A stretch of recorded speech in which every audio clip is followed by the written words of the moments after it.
باغ عرب کی بلبل رنگی نبا کہوں، احمد کہوں، یتیم کہوں، مصطفیٰ کہوں، خیر البشر کہوں، حبیب خدا کہوں، میں ہوں اس فکر میں تو ہے کیا اور میں کیا کہوں۔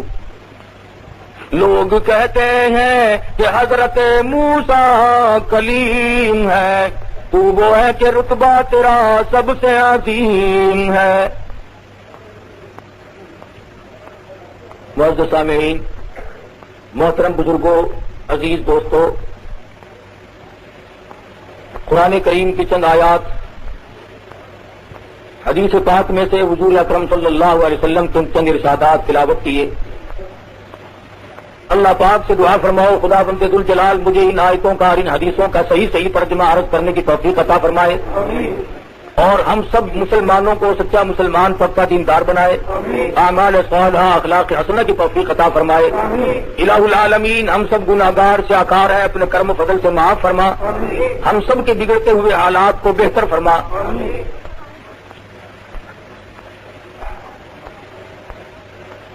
قرآنی آیات کا ترجمہ اور ارشادات محمد مصطفیٰ صلی اللہ علیہ وسلم کا جو ترجمہ ہے وہ بالکل سادہ اور صاف۔ خداوند ذوالجلال نے ارشاد فرمایا، ایمانداروں، مسلمان کہلانے والوں، شفاعت کے امیدواروں، ڈرو اللہ پاک سے حق تقاتی ہی، جیسا کہ اس سے ڈرنے کا حق ہے۔ اب اسی جملے کی تفسیر اگر کی جائے اور 2 گھنٹے روزمرہ خرچ کیے جائیں، کم سے کم 1 سال خرچ ہو جائے گا، پر قرآن کے ان جملوں کا ترجمہ ختم نہیں ہوگا۔ اللہ پاک سے ڈرنے کا کیا حق ہے، کس صورت میں ڈریں؟ اگر آج ان کا صحیح ترجمہ سمجھا جائے اور ذکر کیا جائے تو وہ ہم لوگوں کے مزاج کے مطابق مشکل بیٹھے گا۔ کیوں؟ ہمارے یہاں تو ڈر اس کو کہتے ہیں کہ آدمی نے حرام کھایا اور کہہ دیا یا اللہ توبہ میری، رشوت لی اور کہہ دیا یا اللہ معاف کر دیو، زنا اور بدکاری کی اور عرض کر دیا الہ العالمین گناہگار ہوں معاف کر دینا، عزیز رشتہ دار کا خون پیا اور کہہ دیا کہ یا اللہ معاف کر دے۔ حق تقاتی ہی کا ترجمہ یہ نہیں کہ زبان پر صرف استغفار کے لفظ آ جائیں، صرف توبہ کے لفظ آ جائیں۔ حق تقاتی ہی کا ترجمہ یہ ہے کہ آدمی کی ہر وقت آنکھ میں آنسو ہو اور دل میں سوز و گداز ہو، اور ہر وقت رونگتا کھڑا ہوتا ہو اور رو رو کر اللہ کے حضور میں ہر وقت یہ عرض کرتا ہو، مولا اگر تو نے معاف نہ کیا تو میں جاؤں گا کہاں؟ زبانی ڈر کی کوئی حقیقت نہیں۔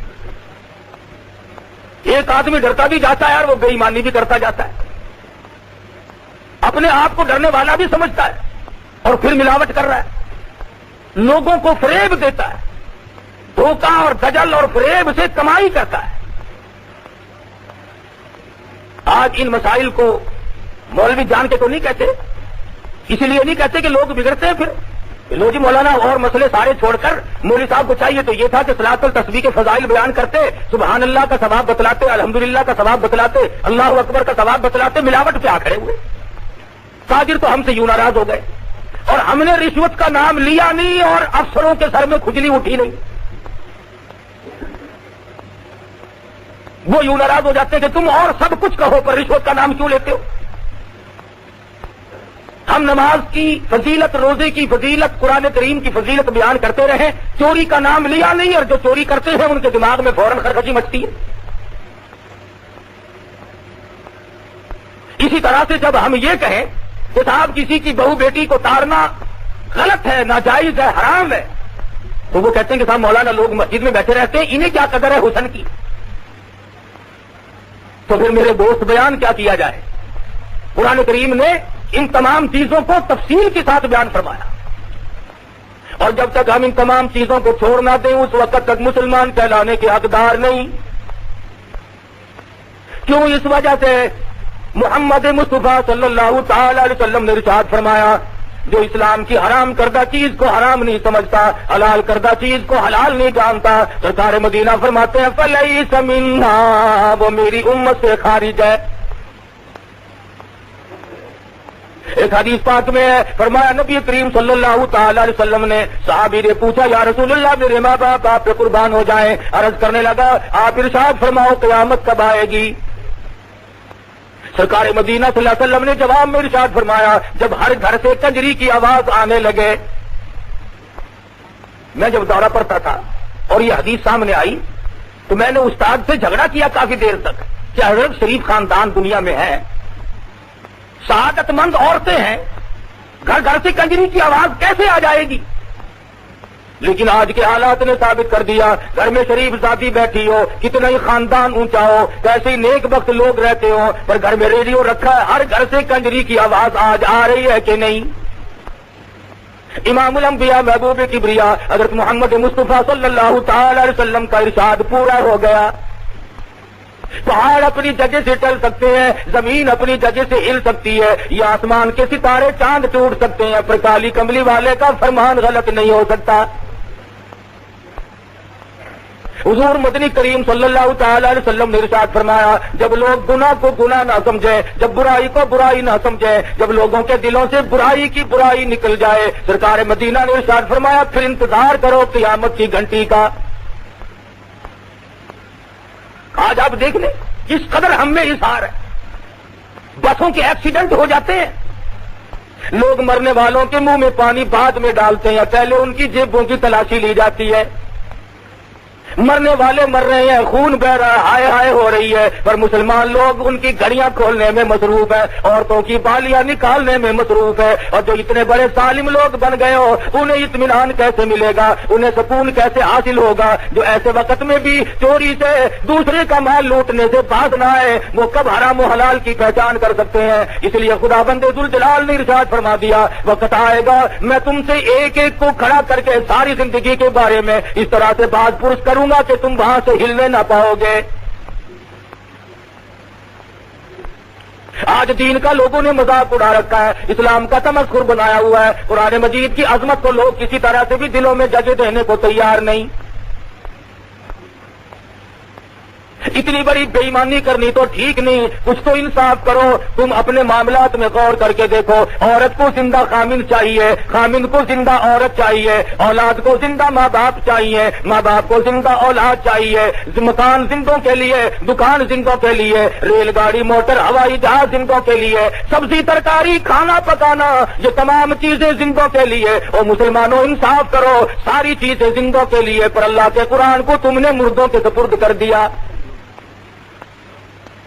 سب کچھ تمہارے لیے، روپیہ پیسہ زندوں کے لیے، کھانا کمانا زندوں کے لیے، فلم تھیٹر تماشا زندوں کے لیے۔ ارے کمال کرتے ہیں لوگ، جب کوئی مر جاتا ہے بنگلے میں، کوٹھی میں، مکان میں، گھر میں، پھر ملا لوگوں کو بلایا جاتا ہے آؤ آج تو ہمارے گھر میں قرآن کی تلاوت کرو۔ جب تک کوئی مر نہ جائے خدا کے قرآن کو گھر میں جگہ کوئی نہیں۔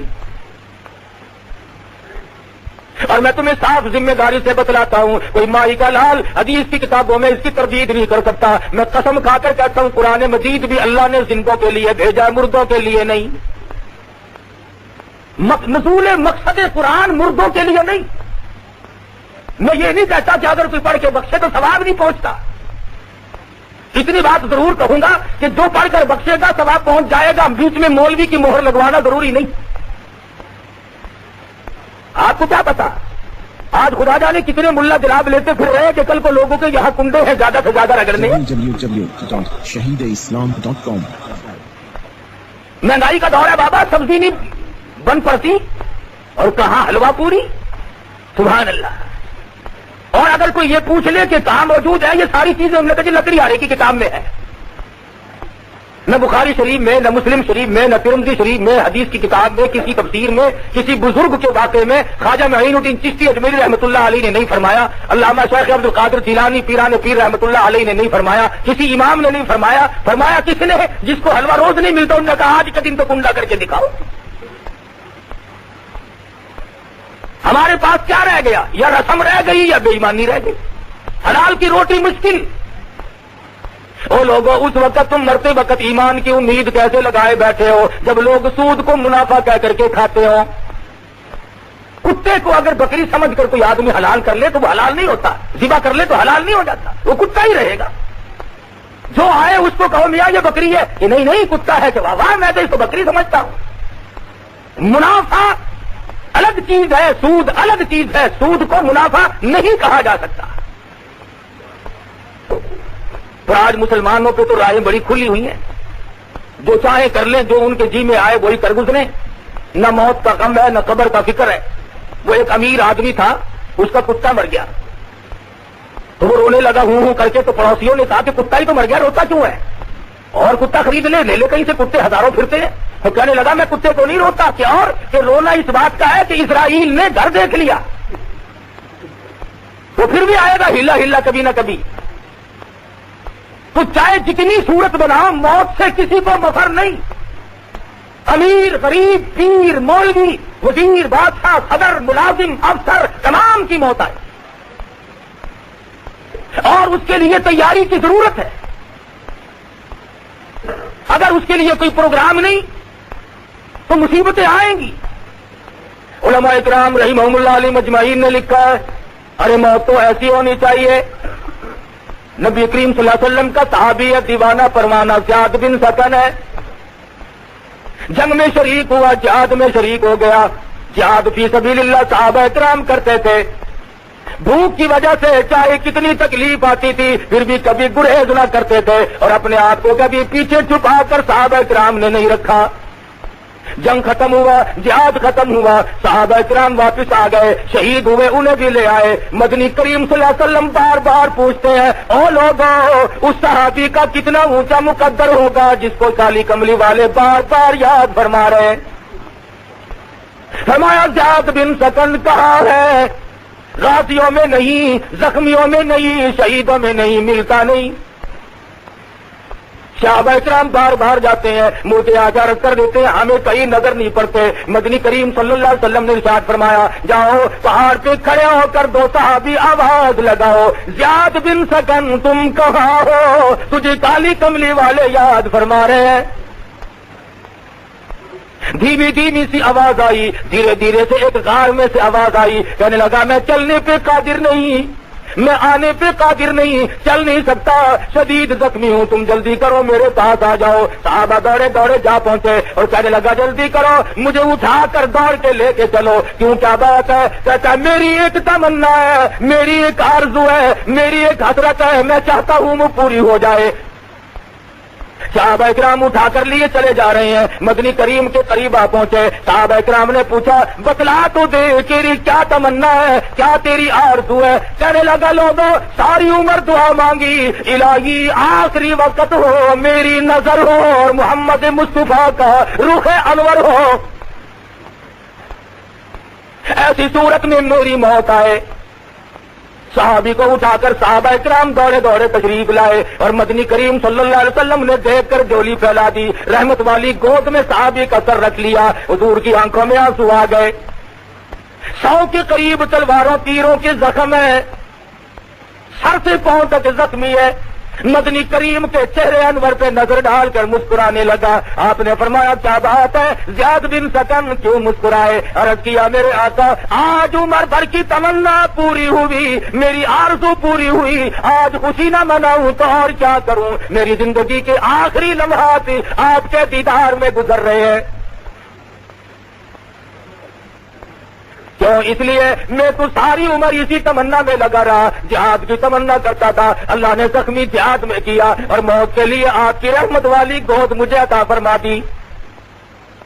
عشق سوزو گداز ہو تو یہ ساری چیزیں بنی جایا کرتی ہیں، اور یوں خامخواہ سکھ کے عشق میں کچھ نہیں رکھا، لوگوں کو بہکانے کے لیے طرح طرح کی باتیں بنائے۔ فرمایا خون جگر دے کے خزاں میں ثمر لائیں گے، یوں تیری راہ میں سرد کے گزر جائیں گے، کون تریاق کہے زہر ہی راحل کو، مگر ہم تیرے عشق میں یہ زہر بھی پی جائیں گے۔ سرکار مدینہ کے سچے شہدائی اور سچائی معنوں میں محبت کرنے والے حضور صلی اللہ علیہ وسلم کی نظر زیاد بن سکن پہ پڑی. زیاد بن سکن نے رخ انور کا دیدار کیا. اور لوگوں ہم میں سے کوئی اپنی بیوی کو دیکھتا ہوا مرے گا, کوئی اپنے بچوں کو تکتا ہوا مرے گا, کوئی کوٹھی بلڈنگ بنگلے کو دیکھتا ہوا مرے گا. قربان جاؤں زیاد بن سکن تیری موت پہ, تو آخری وقت میں مدنی کریم کا دیدار کر رہا ہے. رحمت والی گود میں دم توڑا, پیشانی پہ گوتا دے کر سرکار مدینہ نے ارشاد فرمایا فزت برب الکعبہ, اور نوجوان رب کعبہ کی قسم تو کامیاب ہے. 100 کے قریب زخم کھائے, تمنا ہے پھر بھی دل نہیں توڑا. آج ہم تو سکینتوں میں دل توڑ بیٹھتے. ارے صاحب ٹھیک ہے, نیکی تو ہے, پر کیا کروں میں تو اس کے لائق نہیں, میں کر نہیں سکتا. سچی عبادت, ایسی عبادت ہے, ایسی نیکی جس میں تکلیف آنے کا کوئی اندیشہ نہ ہو, اس کے لیے تو ہم سب تیار ہیں. اور جس پہ یوں معلوم ہو جائے کہ کوئی نہ کوئی مصیبت آئے گی, پھر ہم سب یہ رکھ جاتے. رات کا وقت ہے, محمد مصطفیٰ صلی اللہ علیہ وسلم کے صحابی کا جنازہ اٹھایا گیا. اللہ پاک ہم سب کو مدینے پاک کا دفن نصیب فرمائے. نوازا ہے مولا کریم نے جن کے دلوں میں یہ محبت, سوز و گداز اور یہ عشق رہا کہ مدینے کا دفن نصیب ہو. مولانا بدر عالم میرٹھی رحمت اللہ علیہ کو جا کے دیکھو, مائی حلیمہ کے قدموں میں اللہ نے جگہ عطا فرما دی. مولانا مظفر حسین کاندلی رحمت اللہ علیہ کو اللہ تبارک و تعالیٰ نے سیدنا عثمان غنی رضی اللہ تعالیٰ عنہ کی بغل میں جگہ عطا فرما دی. چاہنے والوں کو ملتا ہے, پر کوئی چاہے بھی. یہ بھی کوئی عشق ہے کہ جہاں مدینے کے امام کے پیچھے نماز نہیں ہوتی, مکے کے امام کے پیچھے نماز نہیں ہوتی. ایک مسئلہ پوچھوں گا تم سے, ذرا بول کے بتلاؤ, تم جس امام سے ناراض ہو جاؤ اسے رکھتے ہو؟ کہتے ہو نا کہ مولانا صاحب صبح آپ تشریف لے جائیں, بستر گول کریں اپنا. تم اگر ناراض ہو جاؤ تو امام کو نہیں رہنے دیتے, فوراً اسے نکال کر باہر کر دیتے ہو. تم اگر ناراض ہو جاؤ, متولی ناراض ہو جائے, حاجی جی ناراض ہو جائے, نمازی ناراض ہو جائے, تو کسی امام کو مسجد میں نہیں رہنے دیتے. حضور صلی اللہ علیہ وسلم کو اتنا بھی اختیار نہیں کہ جس سے حضور ناراض ہو اس امام کو وہاں سے ہٹا ہی دے. مدنی کریم کو تمہارے نزدیک اتنا بھی اختیار نہیں ہے. ادھر کیسے مختار کل ہو اور ادھر زبردستی ہو رہی ہے, حضور ناراض ہے اور امام مسلح پہ چڑھے کھڑے ہیں. اور پھر دربار الہی بیت اللہ شریف کے اندر جو 5 وقتہ نماز پڑھاتا ہے, امام ہے, جمعہ پڑھاتا ہے, وہ تو اللہ کا دربار ہے. اللہ میاں بھی ڈر گیا ان سے, وہ بھی انہیں نہیں ہٹا سکتا. معلوم یہ ہوا کہ بیت اللہ شریف میں جو امام ہے اللہ پاک ان سے راضی, اور مدینہ شریف میں جو امام ہے محمد مصطفیٰ صلی اللہ علیہ وسلم ان سے راضی. ورنہ کوئی وجہ نہیں کہ ناراض ہو اور وہ امام وہاں ٹھہرے رہے.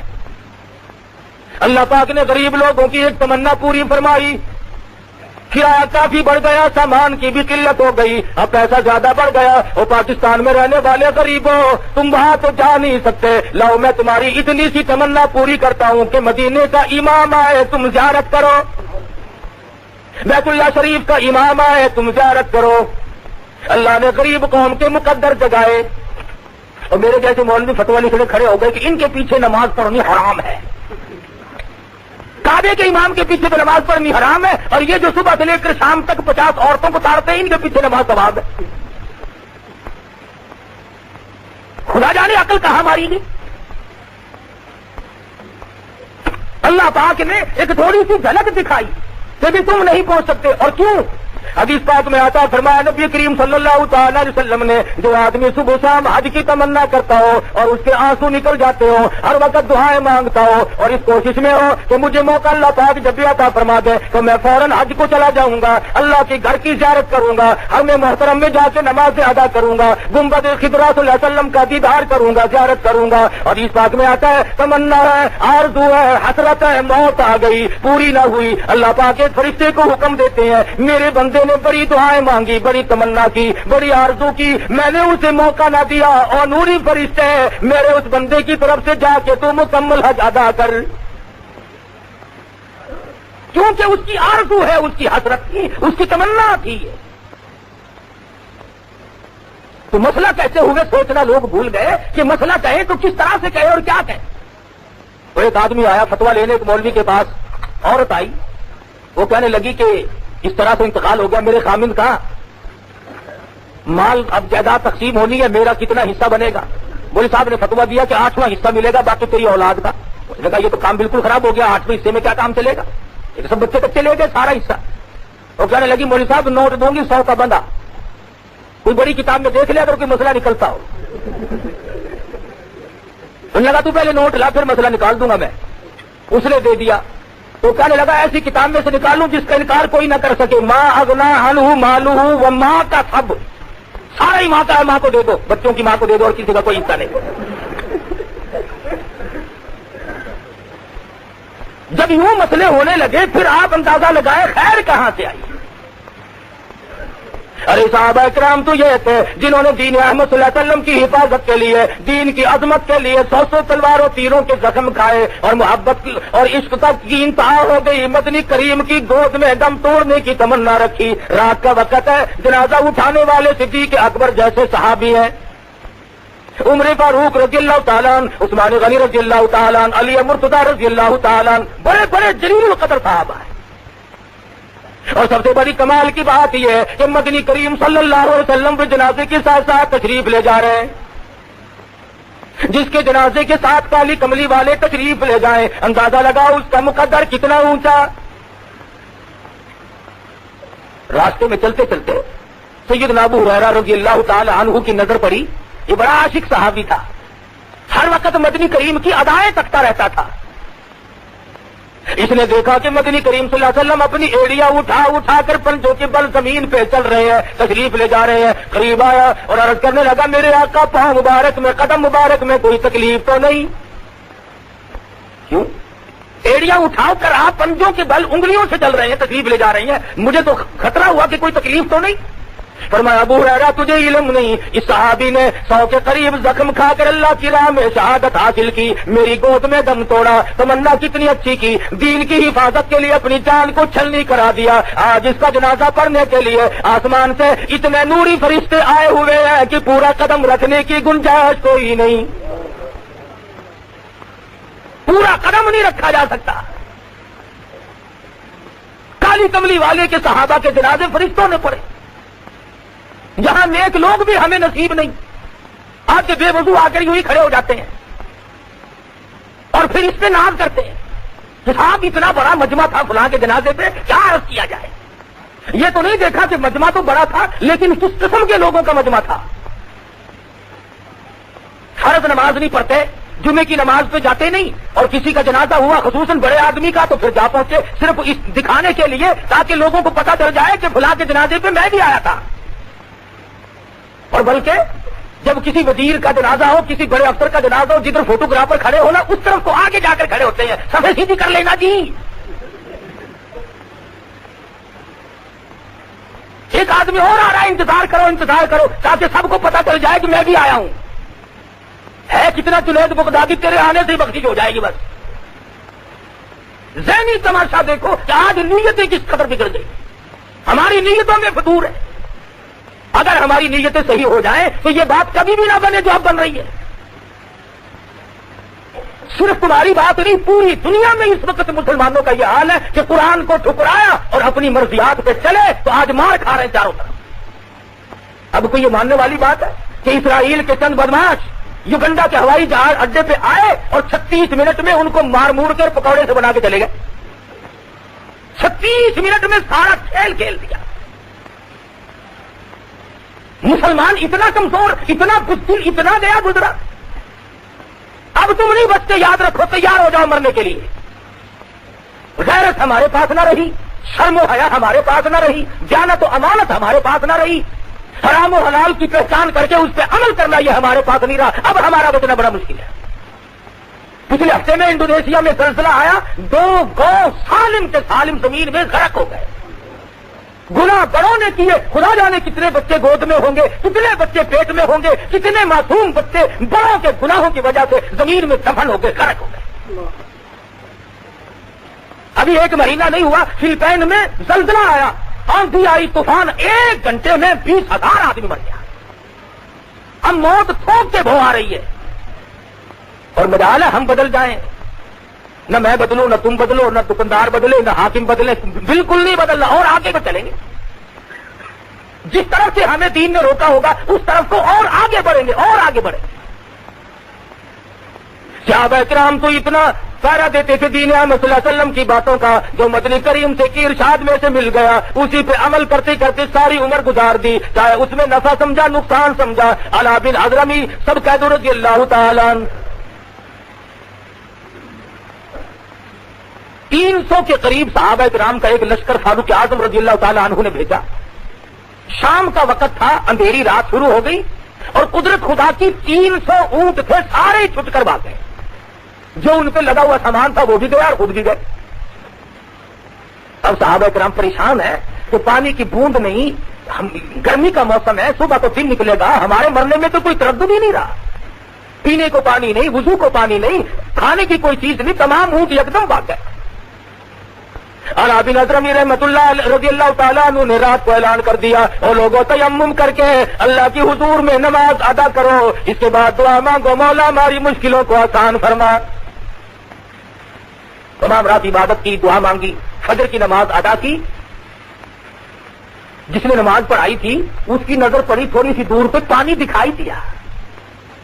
دو چار اٹھ کر کہنے لگے جا کے دیکھتے تو ہیں. جا کے کیا دیکھتے ہیں کہ بہت بڑا پانی کا چشمہ بھرا ہوا ہے.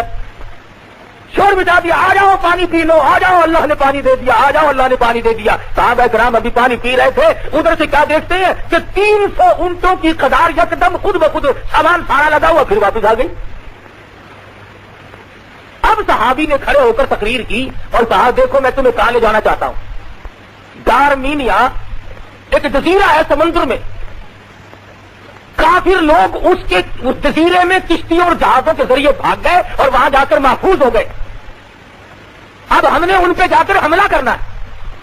صحابہ کہنے لگے جہاز نہیں، کشتی نہیں، سمندر میں کیسے گزریں گے، بڑا مشکل معاملہ ہے. صحابی کھڑا ہو کر کے کہنے لگا پرواہ نہ کرو، اس اللہ کی ذات پہ بھروسہ کر کے اپنی سواریوں کو سمندر میں ڈال دو. میرا یقین ہے ارادے پاک ہیں، نیت پاک ہے، عمل بھی پاک ہے، زبان بھی پاک ہے. میرا یقین ہے اللہ تبارک و تعالیٰ بغیر کشتیوں کے ہمیں پار پہنچائے گا. چنانچہ تاریخ گواہ ہے کہ سارے صحابہ کرام نے اپنے اونٹ گھوڑے جو کچھ بھی سواری تھی سمندر میں ڈال دیا. صحابی قسم کھا کر کہتا ہے کسی سواری کے پیٹ کو بھی پانی نہیں لگا.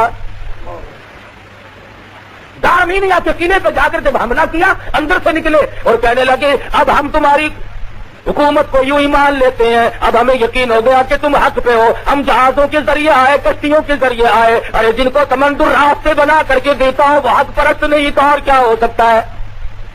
لڑائی نہیں ہوئی. صحابہ کرام کو اللہ پہ انہوں نے یقین جمایا. اللہ پاک نے سمندر کو حکم دیا کالی کملی والے کے غلام آ رہے ہیں، سڑکیں بنا کر دے ان کو. کیوں؟ ارادے نیک ہیں. ہمارے ارادوں کا تو یہ حال ہے، سڑک پہ چلتے چلتے اگر یوں نیت سے کوئی نظر ڈال لے کہ کوئی روڑا اینٹ کانٹا کہیں تو فرق ہے، اور تو کوئی ایسا فرق نہیں. آج نیتوں میں فساد آیا تو بگاڑ ہو گیا، اعمال میں فساد آیا، زمین اور زمان میں فساد آیا، ہمارے تمام معاملات میں آج فساد آ گیا.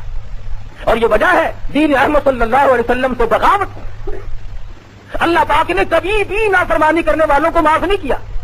یہ صحابہ کرام کی جماعت ایک اور جنگ قادسیہ میں جا پہنچی. انہوں نے جا کر کے قلعے پہ حملہ کیا، اس کو فتح کر لیا. بڑا سونا ملا، بڑی چاندی ملی، ہیرے جواہرات ملے. ایک صحابی کو ایک ایسا ڈبہ ملا جس میں بہت اعلیٰ قسم کے قیمتی موتی بند تھے. اس نے جا کر کمانڈر کو دیا. وہ کہنے لگا سارا مال ایک طرف اور یہ پورا ڈبہ ایک طرف، تجھے پتا نہیں تھا اس میں کیا چیز بن گئے. صحابی کہنے لگا میں نے کھول کر دیکھا تھا. پوچھا کمانڈر نے تجھے اس کی قیمت معلوم ہے؟ صحابی کہنے لگا ہاں مجھے قیمت معلوم تھی. پھر یہ تم نے ڈبہ چھپایا کیوں نہیں؟ کہنے لگا کیسے چھپاؤں، مجھے قبر کا اندھیرا یاد ہے. کیسے چھپا لیتا؟ مجھے تو قبر کا اندھیرا یاد ہے. میں نے تو ایسی کوٹڑی میں جانا ہے، نہ میرا عزیز ہوگا نہ میرا کوئی رشتے دار ہوگا، اکیلا میں ہوں. دنوں میں کچھ گڑبڑ آ گئی. کسی نے دینار کچھ ادھر ادھر کر لیے اور ایک مسلمان نے تو ایسا کیا کہ بلی ماری، اس کا پیٹ چاک کیا اور اس میں سونے چاندی اور جواہرات بھر کے اسے سی کر رسی میں باندھ کر یوں گھسیٹتا ہوا لے جا کے مردار کو باہر پھینک کے آؤں. اسی طرح سے کافی سارے لوگوں نے گڑبڑ کی. علماء لکھتے ہیں کہ جب یہ دولت بہانے سے ادھر ادھر کر کے جہاز پہ سوار ہو کر چلے تو غیب سے آواز آئی کہ بدجانتوں کو غرق کر دو، ایک بھی نہ بچا۔ خدا کے یہاں کسی کا لحاظ نہیں کہ یہ فلانا ہے اور یہ فلانا نہیں، وہ تو اعمال دیکھتا ہے۔ آج اعمال برباد ہو گئے جبھی تو بات بگڑ رہی ہے۔ اس لیے قرآن مجید نے صاف صاف طور پہ جانت کے لیے، امانت کے لیے لوگوں کو سمجھا دیا، بتا دیا کہ خبردار ہو جاؤ۔ ما کانا لبشر، کسی آدمی کو یہ چیز شایان شان نہیں کہ وہ جس کو امانت دی جائے اس میں ذرہ برابر بھی خیانت کرے۔ حضور فرماتے ہیں امانت میں خیانت کرنے والوں کو قیامت کے دن میرا دیدار نہیں، میری شفاعت نہیں۔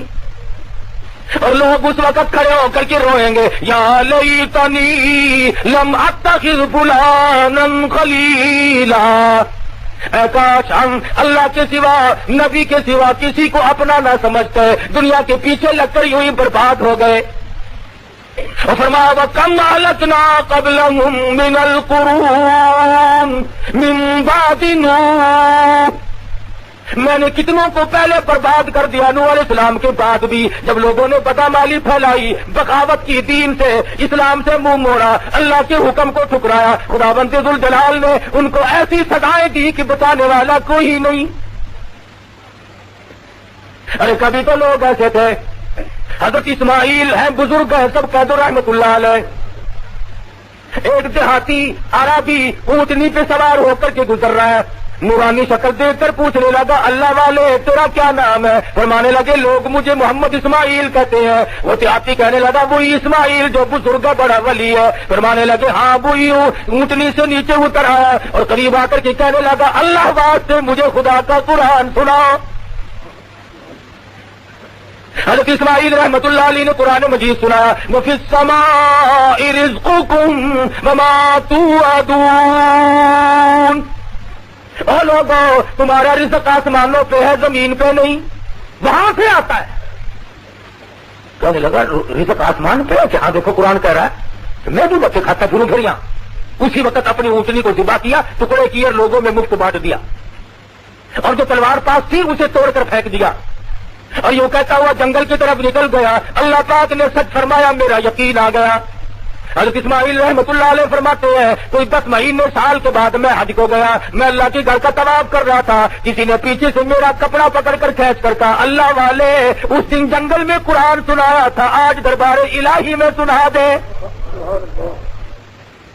وہ مجھے پکڑ کر مقام ابراہیم پہ لے گیا، میں وہاں بیٹھ گیا، پھر میں نے چند آیتیں وہی سنائی، اس کے بعد پڑھا فَوَرَبِّ السَّمَاءِ وَالْأَرْضِ إِنَّهُ لَحَقٌّ مِثْلَ مَا أَنَّكُمْ تَنطِقُونَ۔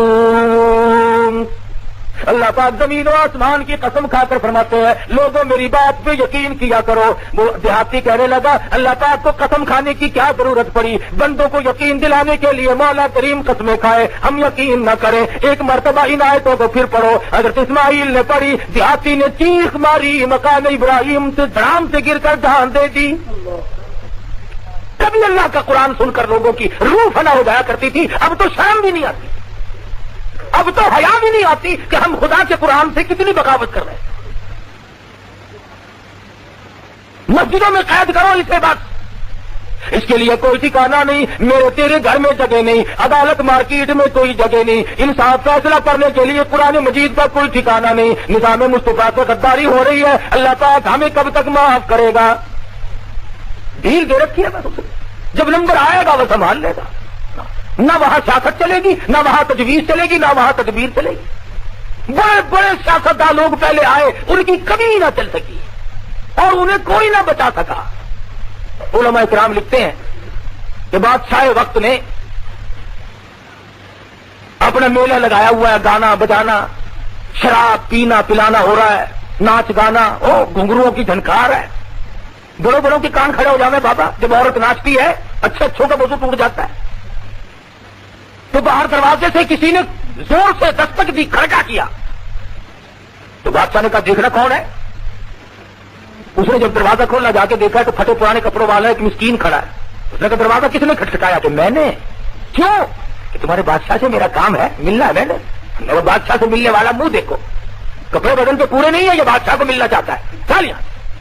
دروازہ بند کیا اور جا کر بادشاہ کو کہا کہ اپنا کام شروع کرو، وہ تو فقیر تھا، ہم نے اس کو ڈانٹ ڈوٹ دیا ہے، نظر چھوڑ دیا تم نے زندہ اس کو؟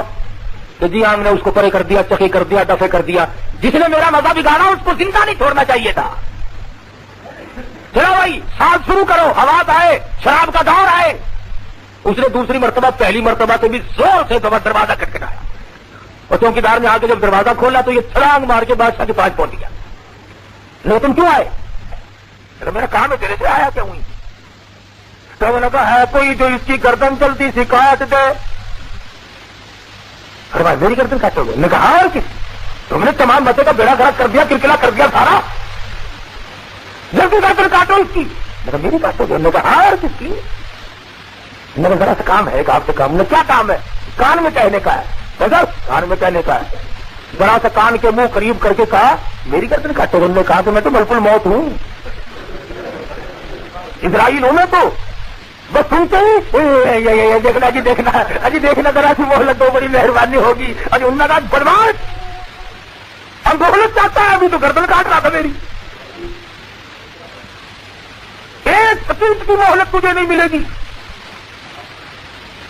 ان کا مہربانی کر کچھ تھوڑی سی دیکھنا ہے، آپ لوگ بڑے کریم ہوتے ہیں، بڑے مہربان ہوتے ہیں، میرے تیرے جیسوں کے لیے مہربان۔ فرمائے اجلها لا يستاخرون ساعة ولا يستقدمون، جب موت کا وقت مقرر آ پہنچا تو ایک سیکنڈ ادھر ادھر نہیں، کوئی نہیں ادھر ادھر کر سکتا۔ پورے ملک کی فوج آ جائے، پورے ملک کی پولیس آ جائے، ساری انتظامیہ آ جائے اور پورے ملک کی قوت طرف کرنا شروع کر دے، کسی آدمی کا، کسی وزیر کا، کسی افسر کا ایک ہاتھ بڑھانے پہ قادر نہیں بڑھا سکتا کوئی بھی ایک تھا۔ کتنے دنیا بھر کے ڈاکٹروں کو جمع کر لو، کچھ نہیں کہہ سکتا کوئی، ایک سیکنڈ کے لیے کسی کو زندہ نہیں رکھ سکتا۔ جب موت آنے والی ہے تو اس کے لیے صحابہ کرام نے بھی تیاری فرمائی، اور آج ہمارے ایسے حالات کیوں ہو گئے کہ ہمارا کسی طرح کا بھی پروگرام نہیں، کوئی منشور نہیں، بلکہ اندھیر کھاتے کی طرح سے جو دماغ میں آتا یوں ہی کرتے جاتے ہیں، چلتے جاتے ہیں۔ فرمایا ایھا الذین آمنوا اتقوا اللہ حق تقاتہ، ایماندارو ڈرو اللہ سے جیسا کہ اس سے ڈرنے کا حق ہے۔ ہم لوگ وقت پہ نہیں ڈرتے، بے وقت ڈرے۔ ابھی یہ جو کارخانے لیے گئے نا، ان کو اگر کسی نے جا کر کے یوں بتایا نا کہ بھی 2.5% زکات دو، یہ مولوی کھانے کے لیے بس ہر وقت بہانے بناتے ہیں، زکات کا فلانا دماغ، بات نہیں سنتے تھے۔